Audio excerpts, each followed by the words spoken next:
네, 말씀 보겠습니다. 말씀은 레위기 66탄, 66탄이고요. 제목은 서원의 값이라는 제목입니다. 오늘 이제 27장입니다. 27장 1절에서 25절까지인데요. 기니까 8절까지만 우리 같이 읽도록 하겠습니다. 27장 1절에서 8절까지만 읽도록 하겠습니다. 같이 읽을게요. 여호와께서 모세에게 말씀하여 이르시되 이스라엘 자손에게 말하여 이르라. 만일 어떤 사람이 사람의 값을 여호와께 드리기로 분명히 서원하였으면 너는 그 값을 정할지니 내가 정한 값은 20살부터 60살까지 남자면 성소의 세겔로 은 50세겔로 하고 여자면 그 값을 30세겔로 하며 5살부터 20살까지 남자면 그 값을 20세겔로 하고 여자면 10세겔로 하며 1개월부터 5살까지는 남자면 그 값을 은 5세겔로 하고 여자면 그 값을 은 3세겔로 하며 60살 이상은 남자면 그 값을 15세겔로 하고 여자는 10세겔로 하라.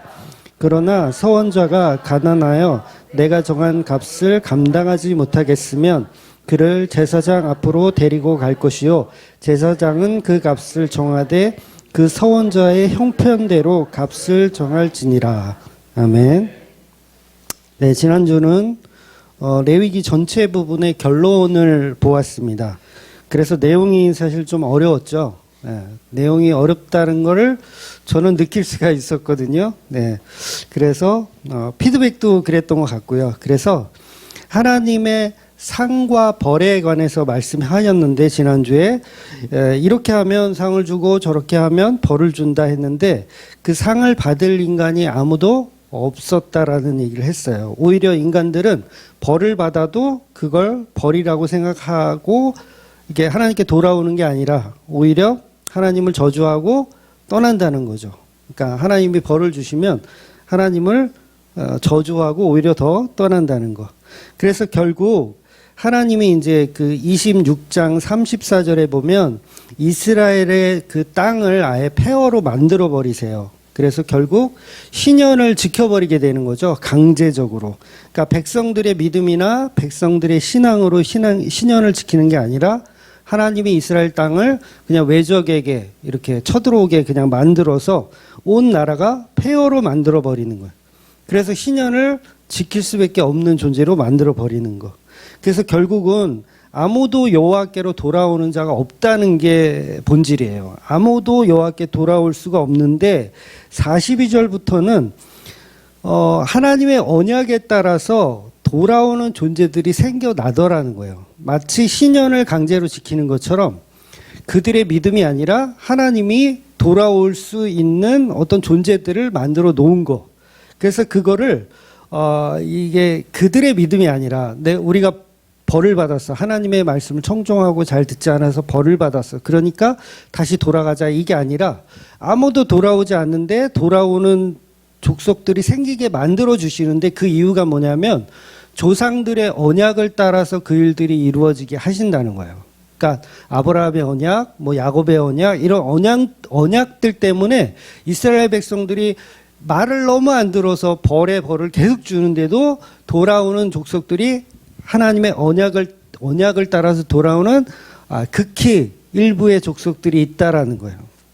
그래서 그들을 이제 성경에서는 뭐라고 표현하냐면 하나님의 형벌을 기쁘게 받는 존재들이라고 표현하는 거예요.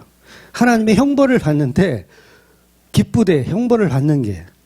그러니까 다른 사람은 어떤다 그랬어요. 보통의 사람들은 형벌을 받으면 하나님께 돌아오는 게 아니라 하나님을 저주하는 게 맞잖아요. 그게 정상적인 사람인데 특이하게 하나님의 형벌을 기뻐하는 이상한 존재들이 있더라는 거예요. 그런데 그 존재들이 자기들의 믿음 때문에 그렇게 생기는 게 아니라 하나님의 언약을 따라서 특정한 누군가가 있었다라는 거예요. 그걸 이제 레위기 20장에서 26장에서 결론으로 하셨던 거죠.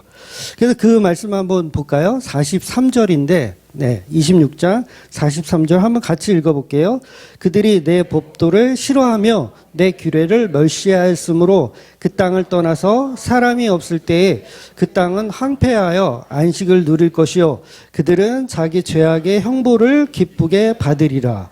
그렇죠? 특이한 존재들이 있는 거예요. 땅이 다 황폐해지고 다 망했어. 그런데 그 죄악의 형벌을 오히려 기뻐하는 이상한 존재들이 생기더라는 거예요. 그러니까 지옥 가도 마땅한 자들, 지옥 가는 것을 기쁘게 여기는 자들이 생긴다는 거예요. 굉장히 독특한 표현이죠. 형벌을 마땅히 여기는 자들. 그러니까 이런 자들이 왜 생기냐면 하나님의 언약 때문에 생겨난다는 거예요. 그래서 이거는 굉장히 역설적인 이야기인데 그들이 자기 죄를 알고 돌아오는 게 아니라 그냥 그런 사람들이 존재하게끔 하나님이 만들어 놓으신다는 거예요.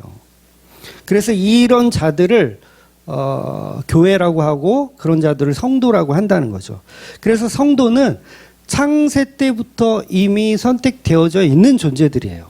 그러니까 중간에 우리가 막 마귀짓 하다가 이렇게 회개해야지 회개하고 돌아와서 성도가 되는 게 아니라 성도는 이미 태어나기 이전부터 그러니까 하나님의 언약 속에서 이미 만들어져 있었던 존재들이 그 존재들이 세상을 살아가면서 어떻게 되냐면 죄악과 형벌을 당했을 때 그걸 기쁘게 여기는 이상한 존재들이 있다는 거예요. 그래서 예수님이 복음서에서도 말씀하시기를 살고자 하는 자는 죽고 죽고자 하는 자는 산다라고 표현하는 이유가 뭐예요? 레위기와 동일한 이야기를 하는 거예요. 그런 특이한 존재들이 존재한다는 거죠. 여러분 어떻게 살고자 하는 자는 죽고 죽고자 하는 자는 살아요. 이건 이수신 장군의 말이 아니라 이거 말이 안 되는 거예요. 이건 살고자 하려면 살아야죠. 왜 죽고자 해요? 말이 안 되는데 그 말이 안 되는 존재들이 하나님의 언약을 따라서 이미 예정된 성도들이 있다는 거예요. 그렇게 오늘 레위기서가 26장이 그렇게 끝나고 이제 27장이 나오는 거예요. 그러니까 신학적으로 보면 26장이 사실 끝이에요. 구원이 다 성취되고 완성되었어. 그래서 27장은 사실 필요가 없어요. 근데 27장이 왜 있느냐면 그러면 그 하나님이 구원하신 그 성도들은 과연 어떤 삶을 살아야 되는가에 어떤 결론을 다시 한번 주시는 거죠. 그래서 27장은 여러분이 읽어 오셨나요? 네, 읽어 오신 분도 계시고 안 읽어 보신 분도 계시겠지만 꼭 끝나고 나서 한 번쯤은 이렇게 한번 설교를 듣고 나서라도 한번 읽어 보시면 좋겠어요. 그래서 27장은 말 그대로 서원의 값을 하나님께 드려라 이 얘기인 거예요. 그러니까 서원의 값을 왜 드려요? 나는 구원 받았고 나는 이제 하나님의 것이 된 거죠. 예수님의 것이 된 거예요. 그래서 그 서원의 값을 드리라는 이야기로 27장을 이제 말씀하고 있는 겁니다. 그래서 본문이 이제 마지막 장인데 이제 오늘하고 다음 주만 하면 이제 레위기는 이제 끝날 것 같아요. 끝나고 이제 그 다음에 이제 약속대로 욥기를 이제 보게 될 건데 1절부터 25절까지는 서원의 값으로 드릴 수 있는 재물에 관한 이야기를 해요. 그러니까 오늘은 서원의 값으로 드릴 수 있는 재물에 관한 이야기를 할 거예요. 다음 주는 서원의 값으로 드릴 수 없는 재물에 관한 이야기를 할 거예요. 네, 이해가 되시죠? 네, 어렵나요? 네, 어려운 척 하는 거죠? 네, 표정들이 무슨 소리야. 그러니까 서원의 값을 드릴 수 있는 게 있고 드릴 수 없는 게 있어요. 드릴 수 없다라는 얘기는 그거는 서원하는 게 아니라 당연히 드려야 되는 거. 쉽게 얘기해서 11조는 뭐예요? 당연히 드려야 하는 거. 서원하는 게 아니에요. 11조는 당연히 드려야 하는 거. 그거는 이제 다음 주에 이제 설명을 드릴 거고 오늘은 이제 서원한 값으로 드릴 수 있는 재물에 관한 이야기를 하는 겁니다. 그래서 이제 오늘 이 본문을 우리가 다 읽어보진 않았지만 8절까지 읽어본 내용을 보면 자꾸 은세겔로 뭘 자꾸 바치라고 하죠. 은세겔은 화폐의 개념이에요. 화폐. 그래서 오늘도 역시 이제 율법적으로 굉장히 복잡한 이야기들을 계속 25절까지 기록하고 있어요. 율법적으로 복잡한. 그래서 본문은 그냥 읽어보시면 돼요. 본문을 읽어보시면 되고 강해 설교는 원래 주해 설교를 하지 않거든요. 주해 설교가 뭐냐면 한 절 한 절 그 뜻과 의미를 풀어서 설교하는 걸 주해 설교라 그래요. 근데 그렇게 하려면 시간이 너무 오래 걸려서 성경 다 못하거든요. 그래서 저는 강해 설교만 합니다. 그러니까 한 줄 한 줄 디테일하게는 못 가요. 그래서 본문이 전달하고 싶은 깊은 의미만 이렇게 말씀하고 지나간다는 그런 의미로 이해하시면 되겠어요. 그래서 성경은 집에서 읽어봐라. 다 해줄 수가 없다. 그 얘기예요. 그래서 쉽게 그냥 결론만 말씀드리고 복음만 제시하면 성도의 몸값은 누가 지불했는가라는 이야기를 오늘 본문이 질문하는 거예요. 성도의 몸값은 누가 지불했는가? 다 아시죠? 저와 여러분은 그렇죠? 예수 그리스도의 십자가에 달리심으로 인해서 성도의 몸값이 이미 지불이 되어진 거예요. 그러니 인간이 하나님의 말씀을 순종하여 청종해서 구원받는 게 아니라 율법을 잘 지켜서 구원받는 게 아니라 하나님은 그런 식으로 칭찬하시는 게 아닙니다. 그저 언약을 따라서. 그러니까 언약이란 말은 다른 말로 하면 지난주에도 이미 소개해 드렸지만 하나님의 절대적인 예정으로만 하나님이 예정하신 예정으로만 구원이 이루어진다는 거예요. 그러니 구원에 있어서 인간의 열심이나 인간의 노력 따위는 전혀 포함이 되지 않는 겁니다. 여러분 구원을 어떻게 받았습니까 했을 때 하나님이 99% 하시고 제가 1% 정도 했습니다. 이거 맞아요? 틀려요? 틀려요. 그러니까 하나님이 반 하시고 내가 반 했습니다. 맞아요? 틀려요? 틀려요. 이거 2단이에요. 이렇게 가리키면 2단입니다. 그런데 100% 예수 그리스도의 은혜입니다 라고 했을 때 이게 정답인 거예요. 근데 많은 사람들이 이거를 자꾸 우리 쪽의 거를 자꾸 지분을 더 가지려고 하는 그런 마귀적인 습관이 있죠. 그래서 모든 구원의 섭리는 100% 예수님께서 십자가에서 이루셨다는 거예요. 그러면 우리의 몸값은 누구의 것이에요? 당연히 예수님의 것입니다.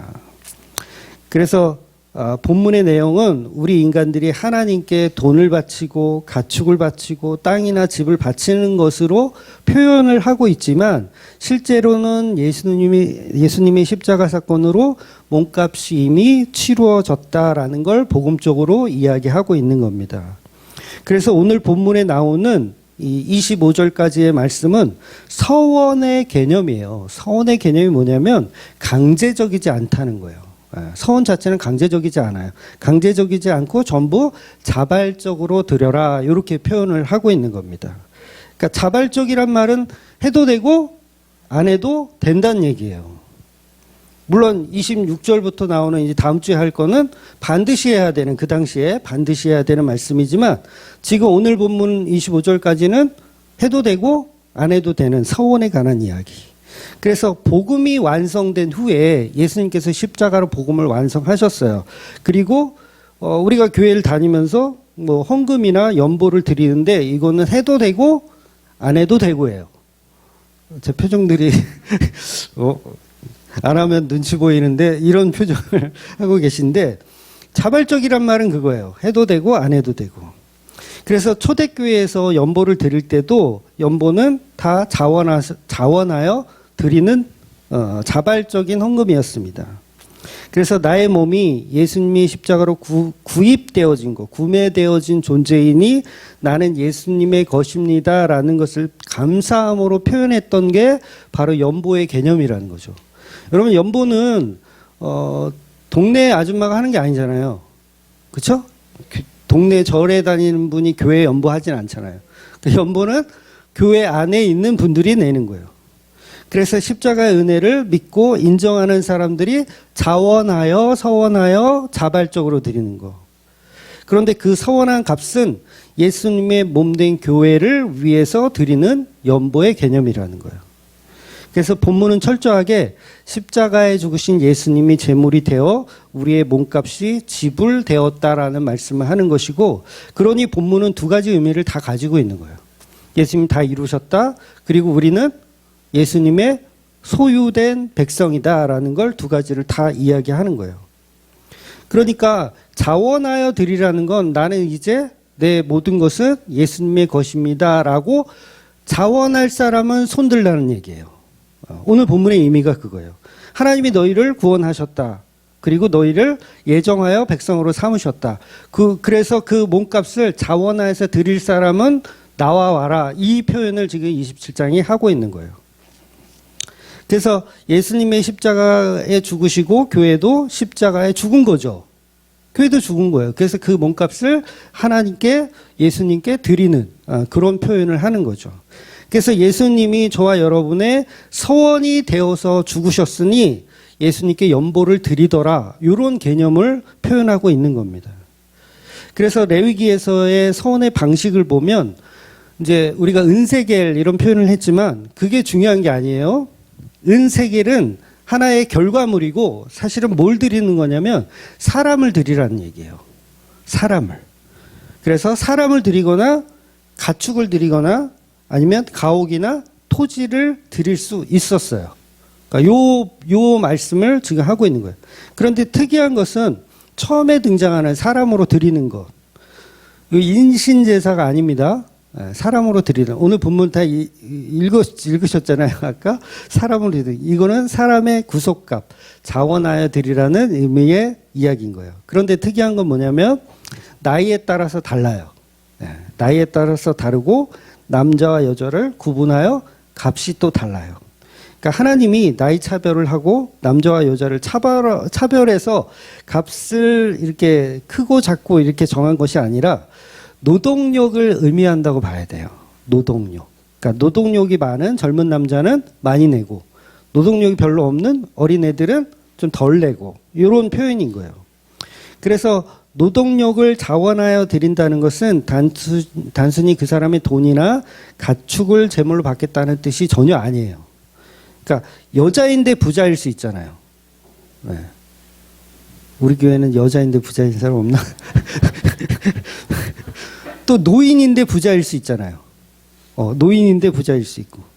그런데 여자와 노인은 성인 남자보다 더 많이 낼 수가 없었어요. 이 말은 돈을 드리라는 얘기가 아니라 그 사람의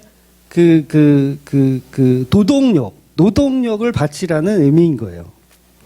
그러니까 단순히 돈이 목적이라면 하나님의 금액을 정할 때 재산의 양을 따라서 정하는 게 더 현명하잖아요. 근데 하나님은 그렇게 정하지 않는 거예요. 재산이 많으면 한 100세겔 내고 재산 없으면 1세겔만 내라 이래도 되는데 그렇게 하지 않고 성인 남자는 은 50세겔로 내고 성인 여자는 30세겔로 내고 초등학교부터 미성년자까지 19살, 20살, 19살까지는 남자는 20세겔, 여자는 10세겔. 그 다음에 유치부는 5세겔, 남자는 5세겔, 여자는 3세겔. 60세 이상 어르신들, 남자는 15세겔, 여자는 10세겔. 여러분은 각자 얼마예요? 네. 저는 50세겔이나 내야 돼요. 아씨, 50세겔 없는데 큰일 났네. 제가 이 말씀 보면서 이제 그 당시 내가 있었다고 생각하고 우리 집 식구들이 있잖아요. 식구가 하나 늘어가지고 이제 9식구거든요. 저희가 9식구를 나이별로 계산을 한번 해봤어요. 우리 집은 몇 세겔인가 계산해봤더니 무려 225세겔을 내야 되더라고요. 225세겔. 감흥이 별로 없을 텐데요. 이거를 현대의 금액으로 환산해 보니까 정확한 건 아니지만 약 한 9천만 원 정도 되더라고요. 우리 9식구가 내야 할 돈이 9천만 원. 제가 제일 커요. 50세겔이나 내니까. 제일 커요. 9천만 원을 내야 돼요. 그러면 집을 팔아야겠죠. 다행히 자원하여 드리는 거예요. 안 해도 전혀 상관없는 거예요. 안 해도 그만. 그런데 다행이다. 딱 나오죠. 그런데 돈이 없는데 하고 싶어. 그럴 수 있잖아요. 9천만 원은 없는데 정말 나는 하나님께 좀 서원하여 드리고 싶어. 그러면 어떻게 해요? 제사장과 상담을 해서 금액을 정할 수가 있었어요. 그래서 그 당시도 하나님이 바라시는 것은 돈이 목적이 아니라는 거예요. 노동력을 의미하는 거예요. 그런데 노동력이라는 개념 자체가 뭐냐면 이미 성전에서 그 노동력을 발휘하고 있는 분들이 있었잖아요. 그 누구죠? 레위인들이 성전에서 이미 자기의 노동력을 다 다 이렇게 하고 있는 분들이 있었어요. 그러니까 이 말은 뭐냐면 서원한다는 건 너희도 레위 지파처럼 자기 몸을 드릴 사람이 있으면 모여라 이 얘기를 하는 거예요. 그런데 모여라 이렇게 했는데 아니 실질적으로 노동력이 필요가 없잖아요. 레위인들이 이미 하고 있으니까 필요가 없잖아요. 그래서 우리는 노동력을 드리는 게 아니라 그 대신 그러면 우리가 노동력을 금전화해서 또는 가축화해서 아니면 집이나 전토로 그렇게 해서 드리겠습니다라고 하는 게 오늘의 본문의 이야기인 거예요. 그래서 그 돈으로 성전에 필요한 그런 물건들을 구입을 하기도 하고요. 또 수리하고 보수하는 일에 사용하기도 하는 겁니다. 그래서 비록 몸이 아닌 은세겔로 드리지만 그것은 은세겔을 드리는 게 아니라 노동력을 드리고 있는 의미였던 거죠. 즉 다시 말해서 하나님께 우리의 노동력을 드려야 한다는 뜻이지 돈을 달라는 뜻이 전혀 아니에요. 그래서 하나님이 우리에게 원하시는 것은 돈이 아니고 재물이 아니고 그건 이미 예수님이 감당을 하셨습니다. 예수님이 이미 감당하셨어요. 우리는 예수님을 믿는 그 믿음으로 예배를 드려야 된다라는 이야기를 하고 있는 거예요. 이것이 오늘 본문이 노동력으로 표현하고 있는 거예요. 그래서 예배하는 자는 뭐예요? 서원의 값을 치르고 있는 사람들인 거예요. 저와 여러분이 서원의 값을 지금 치르고 있다고요. 이해가 되세요? 물론 졸리고 잠이 오지만 서원의 값을 치르고 있는 거예요. 그러니까 한마디로 나는 신분이 레위인은 아니지만 레위인과 같이 헌신하고 봉사하고 싶다 했을 때 예배하라는 거예요. 예배해라. 그런데 그 표현이 구약이니까 금전으로 드리거나 가축으로 드리거나 했던 거죠. 그래서 노동력을 드릴 때 오늘날의 교회는 이제 목사들이 교회 일을 이렇게 하잖아요. 그러니까 교회 목사들은 노동력을 사실 교회에 전임하여서 드리는 거예요. 전임하여서. 그 대신 여러분들이 금전을 내서 그 금전으로 목사가 생활을 할 수 있잖아요. 그런 개념하고 비슷한 거죠. 그러니까 레위인이 있으니까 우리는 노동력을 제공할 필요는 없으니 금전으로 이렇게 도와주는 거죠. 그런데 여기서 오해하지 말아야 할 것은 예수님을 뺀 섬김의 봉사 이 자체가 중요한 게 아닙니다. 예수님을 빼면 안 돼요. 그러니까 하나님을 섬긴다고 하지만 예수님을 뺀 하나님을 섬기는 자체는 절대 잘못된 거예요. 그래서 내가 하나님 믿으니까 내가 예배해야지, 내가 연보 내야지, 내가 헌금해야지, 이거 다 잘못된 거예요. 그러니까 내가 하나님께 뭔가를 드리겠다라고 하는 자체가 다 잘못된 거예요. 그래서 하나님을 믿는 믿음으로 뭔가를 하면 그 자체가 유대교적 사고일 뿐입니다. 우리 기독교는 예수님을 믿는 믿음으로 예배하는 그런 사람들이라는 거죠. 즉 나의 몸값을 지불하신 그 예수님 때문에 예배가 성립이 되는 거예요. 그래서 연보도 하나님께 드리는 제물이 아니에요. 여러분이 연보들을 하시는데 연보를 하나님께 드리는 제물이 아닙니다. 오직 십자가에 죽은 예수께서 제물이 되어서 이미 죽으셨어요. 완성하셨어요. 근데 우리는 그 죽으심에 그냥 감사해서 교회에 드리는 돈, 그걸 연보라고 하는 거예요. 즉 예배에는 반드시 예수님의 피가 뿌려져야 예배가 되는 것이고 그 피 뿌림을 받은 저와 여러분이 믿음으로 예수님의 살과 피를 나눌 때 필요한 예배의 도구들을 사용하라고 연보를 이렇게 내시는 거예요. 그래서 연보는 반드시 십자가에 죽으셔서 이루신 그 교회에게 내는 겁니다. 하나님께 내는 게 아니에요. 교회에게. 예수 그리스도의 몸된 교회에게 내는 거. 그러니까 예배는 예수님의 피로 하나님께 드리지만 연보는 예수님의 몸된 교회에 드리는 거예요. 이 구분을 잘 못하시는 분들이 되게 많아요. 내가 드리는 헌금이 하나님께 드린다라고 생각하는 분들이 참 많아요. 그렇게 되면 교회가 장사하는 곳이 되어버립니다. 그러니까 제발 돈 가지고 헌금하고 나서 내가 하나님께 헌금을 드렸다라고 착각하지 마세요. 네, 하나님 받으신 적이 없어요. 네. 교회는 하나님께 헌금을 내는 곳이 아닙니다. 다음 주에 한 번 더 보겠지만 교회는 하나님께 11조를 드리는 곳이 아니에요. 교회는 아니에요. 성전에는 드릴 수 있었죠. 옛날에는. 그런데 지금은 교회에 11조를 드려서는 안 돼요.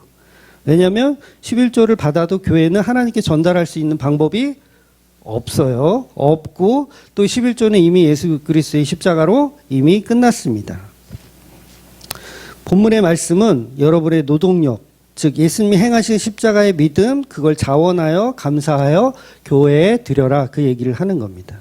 그래서 히브리서가 아벨이 드린 제사를 믿음이라고 말하는 이유가 뭐냐면, 우리가 제물 되신 것이 아니라 예수님이 십자가로 제물 되었기 때문에 그 십자가 되심을 믿는 그 믿음, 그걸로 드려야 한다, 그런 표현을 하는 거예요.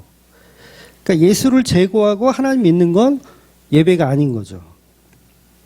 삼위일체인데 하나님이든 예수든 상관없지 않나, 이렇게 생각하실 수 있어요.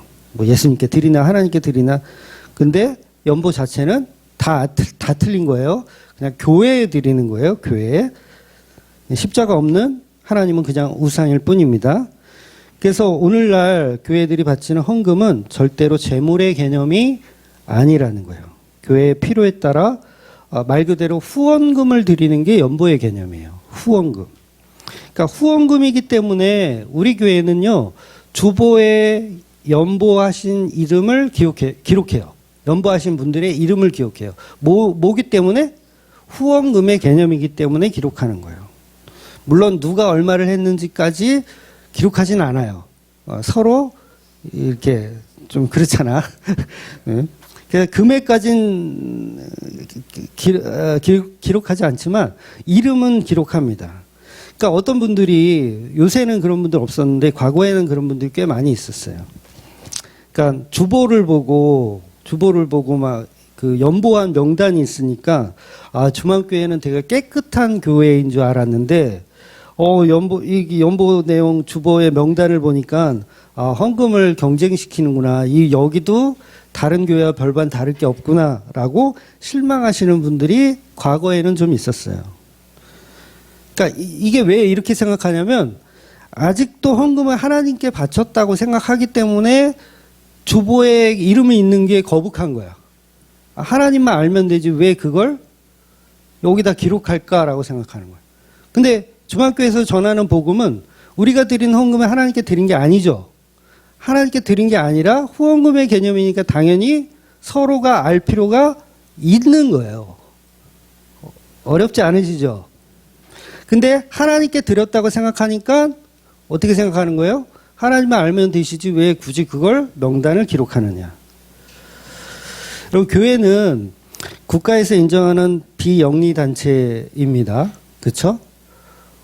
기부금 영수증 1월 달에 연말정산을 하셔야 되니까 2월 달까지 연말정산을 하셔야 되니까 신청하세요. 이메일로 해도 되고 종이로 해주셔도 되고 국세청으로 바로 보내는 방법도 있어요. 셋 중에 하나 선택해서 하시면 되고요. 그러니까 국세청에서 고유번호증을 줘서 후원금으로 운영하는 곳이 교회입니다. 비영리 단체, 교회예요. 그렇다면 후원자 명단을 투명하게 해서 기록하고 남기는 비영리 단체가 깨끗한 거예요? 아니면 후원자 명단을 비밀로 하는 곳이 깨끗한 곳이에요? 전자죠. 당연히 공개하는 게 깨끗한 비영리 단체이고 그걸 다 비밀로 해. 누가 냈는지 안 냈는지를 다 비밀로 해. 그 자체가 이미 깨끗하지 않은 거예요. 그래서 우리 교회는 매월 재정보고를 하잖아요. 목사 사례비가 얼마인지 궁금하시면 네이버 카페에 들어가서 보시면 돼요. 다음 달 설날에 이 인간이 보너스를 얼마나 받아가는지를 궁금하신 분들은 들어가서 보시면 돼요. 그러니까 우리 교회에 한 번이라도 예배에 참석하시거나 아니면 이렇게 방문하시거나 아니면 특별회원 이상이 되시면 누구나 다 볼 수 있습니다. 그래서 제가 교회는 후원금으로 운영하는 비영리 단체이기 때문에 웬만하면 교회에 연보를 하실 때 무명으로 하지 말라는 이유도 그 때문이에요. 그러니까 무명으로 해서 나는 하나님과 나만 알면 된다, 그 자체가 잘못됐다라고요. 그러니까 하나님 안 받으시는데, 하나님은 받은 적이 없는데 내가 무명으로 해서 어떻게 하라고. 이해가 되세요? 물론 별로 그렇게 뭐 후원금에 대한 뭐 이것도 챙기고 싶지 않다 해서 무명을 하시는 분들은 예외. 이해가 되세요? 말을 되게 어렵게 하는 것 같아요. 역시 돈 얘기가 나오면 말이 힘들구나, 이게. 네. 그래서 오늘날 교회는 하나님께 돈을 바치는 곳이 아닙니다. 이미 예수님이 십자가로 하나님께 드려진 세겔의 의미로 이 십자가로 다 드려진 거예요. 여러분이 바치는 세겔은 재물이 아니고 교회의 필요에 따라 사용되는 후원금일 뿐입니다. 그래서 자원하는 거예요. 연보 자체가. 해도 되고 안 해도 되고. 그런데 오늘날의 이런 말씀들을 문자적으로 적용해서 하나님께 돈을 서원해서 바친다고 생각하거나 아니면 무슨 헌금을 아직도 작정하여서 드리는 교회들이 있죠. 그러니까 우리 그 옛날에 80년대, 90년대 보면 부흥회를 하면 그렇게 작정 기도를 마지막 날 이렇게 시켰어요. 그러니까 무슨 경매하듯이 이렇게 1,000만 원 하실 분 이렇게 손들라. 100만 원 하실 분 손들라 그러시고 뭐 30배, 60배, 100배의 축복을 줄 텐데 왜 손 안 드냐고 그러면서 뭐 안수 집사가 돼가지고 장로가 돼가지고 작정 헌금도 안 한다고 그러면 직분을 반납하라. 이거 이렇게 돈 뜯어내는 부흥 강사들이 부지기수였습니다. 그 당시는. 그러니까 오늘이 또 새해 첫날이잖아요. 새해 첫 주일, 신년 주일 예배 뭐 이렇게 보통 다른 교회들은 하는데 타이틀이 참 좋죠. 새해의 작정 헌금 카드를 다 나눠주고 쓰게 하는 거예요. 얼마를 낼 것인지 서원하게 하는 거지. 내가 1년 동안 얼마 내겠습니다. 이렇게. 오늘 본문은 그런 이야기를 하는 게 아니라는 겁니다. 예수님의 이루신 십자가로 모든 서원의 제물은 끝났고 그 서원의 값이 십자가로 이루어졌다라는 이야기를 하는 겁니다. 즉 본문에서 하나님은 우리의 노동력을 갖기를 원하신다는 표현을 하는 거예요. 그 노동력이란 교회를 이야기하는 거죠. 교회의 운영이라고 할까요? 교회의 운영. 그래서 서원의 값을 십자가로 치루어서 나도 그 값을 치루어진 것을 내가 인정합니다. 그런 표현인 거예요. 그러니까 노동력이라는 게 뭐예요? 나는 그분의 종이 되었습니다. 이런 의미잖아요. 노동력을 내가 제공할 때 내가 왕인데 노동력을 제공하겠습니까? 제공하지 않잖아요. 그러니까 나는 십자가에 죽으신 그 예수님만이 나의 주인이고 나는 그분의 종입니다. 이렇게 서원하실 분들은 나오라는 얘기를 하는 거예요. 본문에서. 결국 예수님이 내 생명의 주인이십니다. 그분이 나의 핏값으로 나를 사셨군요. 그럼 나는 그분의 종입니다. 그래서 그 서원을 이루신 분은 내가 아니고 우리 예수님이십니다라는 그것을 고백하라는 거예요. 그래서 그 고백이 결국은 오늘날 현대 교회에서는 살과 피를 나누어 먹는 그 예배를 드리는 겁니다. 그 모임에는 뭐가 필요해요? 돈이 필요하기 때문에 자원하여서 연보를 내도록 이렇게 했던 거예요. 그래서 어떤 분들은 연보할 돈이 없어서 교회에 못 가겠다 하는 분들이 있어요. 간혹 있거든요. 돈이 없는 게 아니라 믿음이 없는 거예요. 그런 분들은. 그러니까 예수님을 노동력으로 섬길 마음이 없는 거예요. 노동력이란 말 자체가 뭐예요? 나는 아무것도 없어도 그냥 그분의 종이 되겠습니다가 노동력이잖아요. 그런데 그런 믿음이 없는 거죠. 그러니까 교회 들어갈 때 입장료를 내야 되잖아요. 헌금함에 이렇게 돈통에 돈을 넣어야 이게 입장료라고 생각하는 거예요. 본인들은. 그래서 돈 없으면 교회에 못 간다라고 생각하는 거예요. 이게 마귀의 생각이라는 거죠. 마귀의 생각. 그러니까 솔직히 그냥 빈 봉투에 이름만 써서 내셔도 돼요. 그러면 주보에 명단이 올라갑니다. 거짓말 아니에요. 실제로 올라가요. 아무도 그걸 비난할 사람이 없죠. 우리 교회는 특히 그러잖아요. 누가 얼마나 했는지 모르잖아요. 아나요? 뭐 추적을 하기는 하더라고. 뭐 큰 돈이 막 들어오면 이번 주에 누가 됐다 이렇게 막 서로 추적을 하더라고요. 그런 사람들은요 3년 못 버텨요. 다 나가더라고요. 3년 못 버티고 나가더라고요. 그러니까 저도 가난해 봐서 알거든요. 뭐 이렇게 건방지게 이런 얘기해서 좀 그렇지만 가난해 봐서 알아요. 근데 가난은 부끄러운 게 아니잖아요. 얼마든지 그럴 수 있어요. 그런데 그까지 돈이 없어서 교회 못 간다? 그건 더 부끄러운 얘기를 하는 거예요. 그러니까 가룟 유다의 태도가 딱 그런 태도거든요. 나는 부끄러워서 못 간다. 물론 세상의 가짜 교회들은 돈 없이 재물도 없이 예배하러 오지 말라 그래요. 어떻게 예배 시간에 재물도 안 갖고 오느냐고 그러면서 막 야단치는 목사들이 많습니다. 근데 예수님의 몸된 교회는 절대 그럴 수가 없죠. 왜냐하면 예수님이 다 금전적인 거를 다 해결을 하셨기 때문에 그럴 수가 없는 거예요. 아니, 우리가 돈이 없지 노동력이 없습니까? 좀 호응 좀 해보세요. 우리가 돈이 없지 노동력이 없어? 예수님이 종이 될 수 있잖아요. 얼마든지. 우리가 돈이 없지 예수님의 종은 될 수 있잖아요. 그런데 막 우리가 예수님을 막 부리려고 하잖아요. 우리가 왕이 되어서 예수님을 부리려고 하는 거. 그러니까 제가 교회에 드리는 연보는 후원금이다 그러니까 또 우리가 예수님을 후원하려고 그래 막. 내가 이 교회에 후원해야지 이렇게 돼버리는 거예요.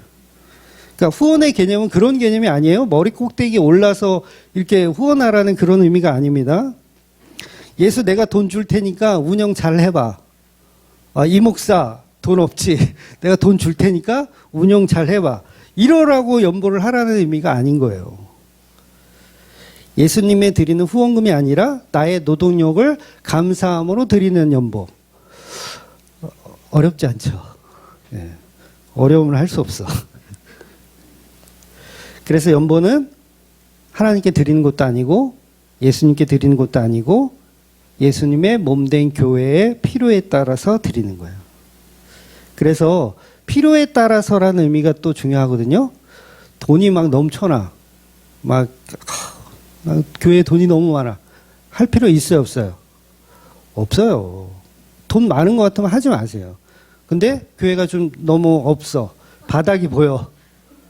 그럼 어떻게 해요? 좀 하세요. 그런 교회에서는 좀 하세요.